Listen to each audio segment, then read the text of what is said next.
A. Robles is here to help. That's right. I'm here to help. I think I can help. I'm not a legal scholar or anything like that, but I think I've got some insight. You know what I mean? I think I have the ability to sort of break things down and make them into bite-sized little morsels, that are just so delicious. I even popped a Zyn just to be sure.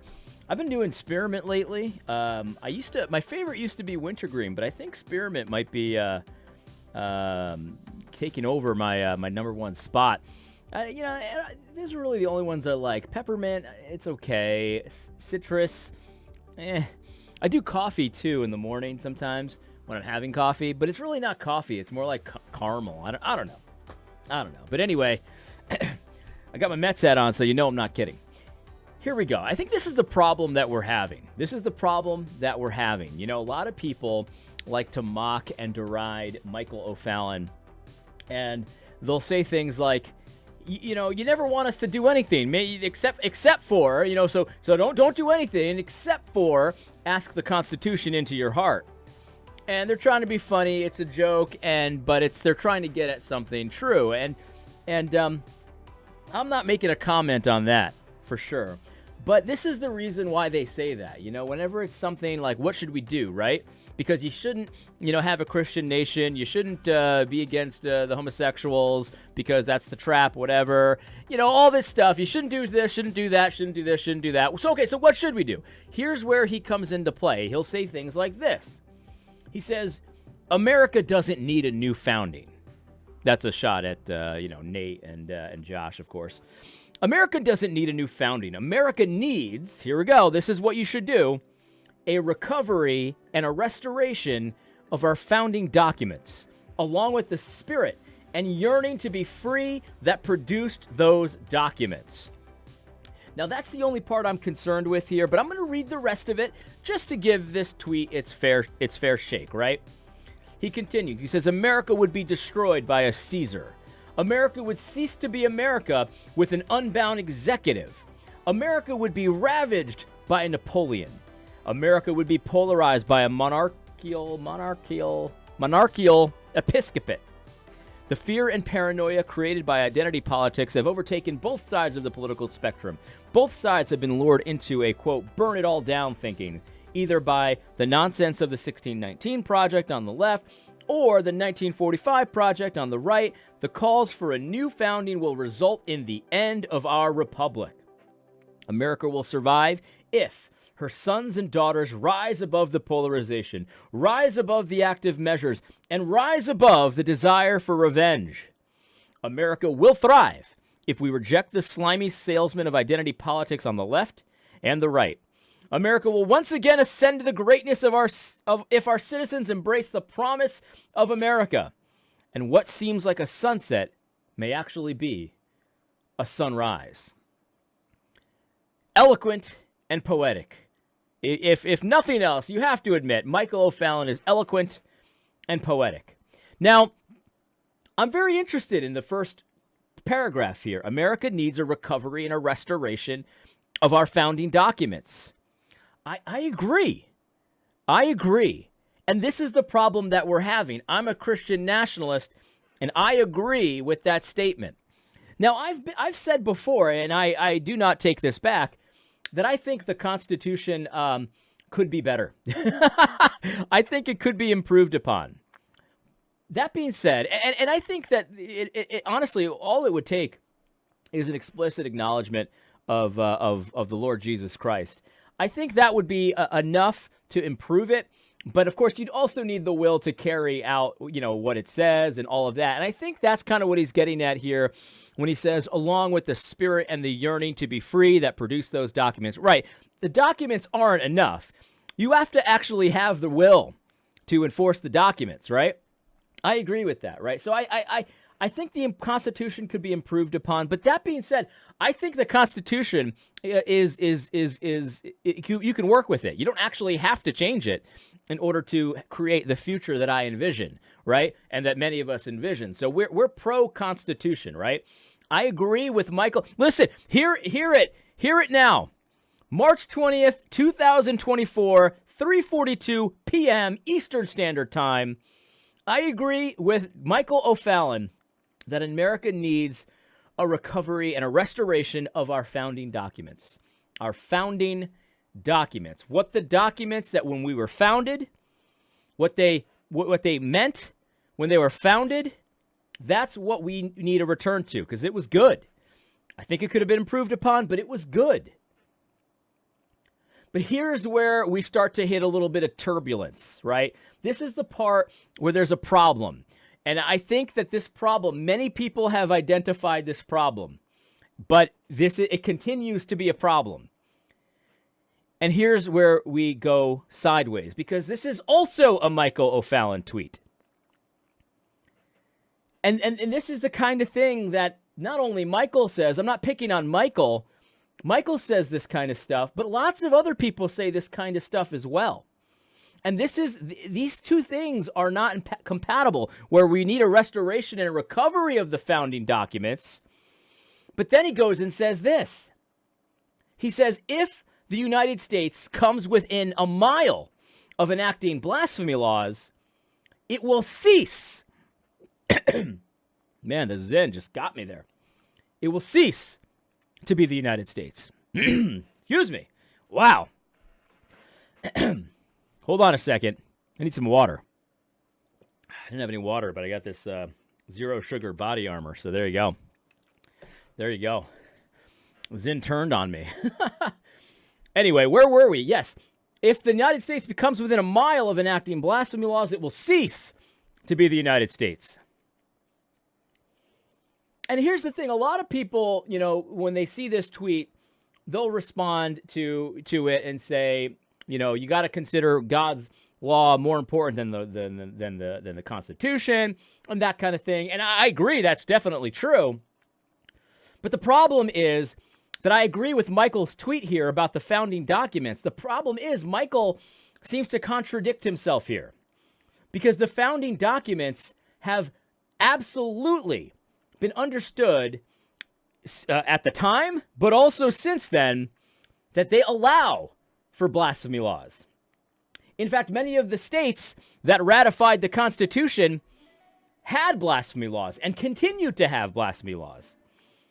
Legal scholars, and again, I'm no scholar, but legal scholars agree that everybody understood the original meaning of the Constitution to specifically allow for blasphemy laws. Blasphemy laws did not violate free speech as the original founding documents laid it out. It did not. And so the problem that we have here, if we're to believe Michael's tweet on October 19th, 2022, then we have to say, well, I guess the United States never started, because they had the Constitution and they had the founding documents and they knew what it meant when they had it. And they had blasphemy laws. In fact, I found this nice little, hold on, this is not it. I found this nice little article here, and I just thought I'd read a little bit of it. This is from Harvard Law Review. And he says this: until well into the 20th century, American law recognized blasphemy as proscribable speech. The black letter rule was clear. Constitutional liberty entailed a right to articulate views on religion, but not a right to commit blasphemy. Let me repeat that. This is what the Constitution means. And it meant it back then, and it means it today. Constitutional liberty entailed a right to articulate views on religion, but not a right to commit blasphemy, the offense of a malicious reviling of God, which encompassed profane ridicule of Christ. The English common law had punished blasphemy as a crime, while excluding disputes between learned men upon particular converted points. You see, we knew how to do this, right? Because people, they throw these scare things at you. It's like, oh, well, if I disagree with you, like that lunatic the other day on YouTube. Are you going to kill me if I disagree with you? And it's like, no. No. If I preach against you, are you gonna throw me in jail? Are you gonna kill me? How are you gonna do it? Are you gonna stone me? And it's like, no. We know how to do this. We've done it before. In fact, the original the restoration of the original founding documents understood this. This was common law. We understood the difference between arguing and disputing controversial points from blasphemy, from criminal blasphemy. The article continues. It says, looking to this precedent, 19th century American appellate courts consistently upheld proscriptions on blasphemy. Consistently. Drawing a line between punishable blasphemy and protected religious speech. That line can be drawn. And the United States used to draw that line. Up until the 20th century. This is not like, oh, those guys were idiots back then. That's a Bronze Age. No, this was up until the 20th century. We understood that we could draw a line between controversy in theology and blasphemy. This is the problem. Do you see the problem that we're having? And so this is the point. It's like, why is it that the Constitution, this is the problem. The restoration of our founding documents, if he was being honest here, I think he should, in my opinion, I'm not going to say he's lying. I think he's confused. I think Michael's confused. That's what I think. I think Michael is confused. I'm not going to say he's lying. He's confused. Because what I think he means is America needs a recovery and a restoration of her founding documents as understood by the Supreme Court since, 1950. And this is the problem that we're having. And this is why everyone and their mother talks about the post-war consensus. Because before the war, everybody understood this. All the judges got this. You can't change what the Constitution means in retrospect. It meant what it meant, and it still means that. The problem is people lost the will. They lost the will to actually do what the Constitution says you need to do. They lost the will to actually define things according to how they're actually defined. And they created this new universe where all of a sudden you get this. If the United States comes within a mile of enacting blasphemy laws, it will cease to be the United States. These two statements don't make sense as written. They're nonsensical as written. The only way you can make sense of them is if you add an asterisk here and say, as understood by recent courts. That's not how this works.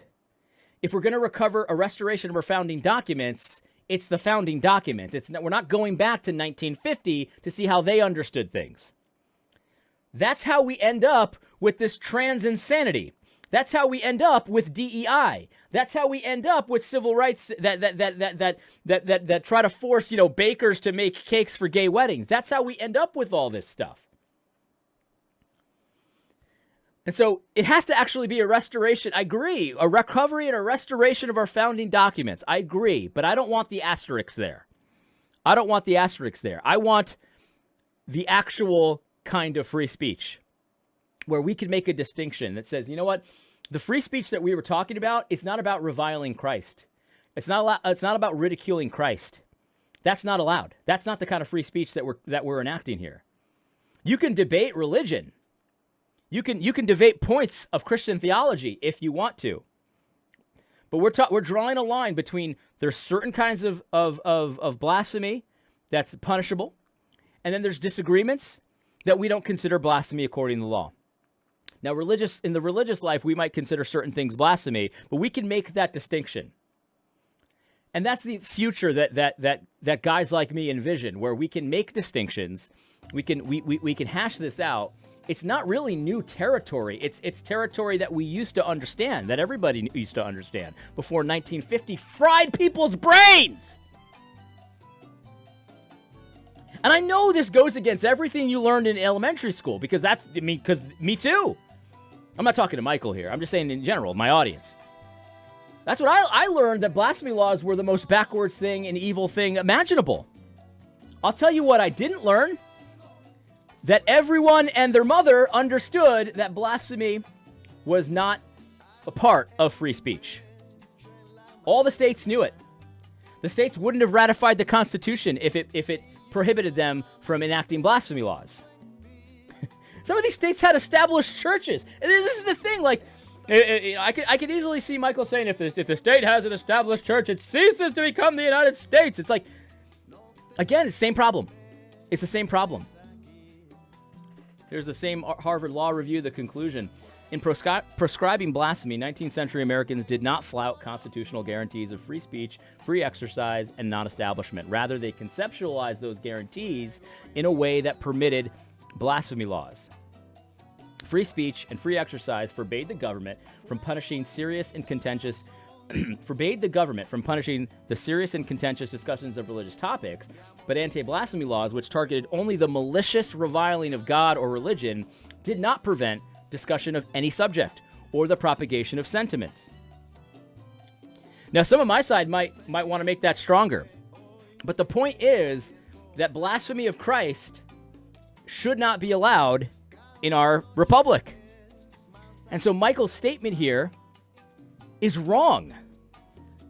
This is not correct, Michael. You're confused. I'm the one who actually wants a recovery and restoration of the founding documents. That's what I want. That's it. Nothing else. That's what I want. A recovery and a restoration of our founding documents. And I want the will to actually enforce it. That's what I want.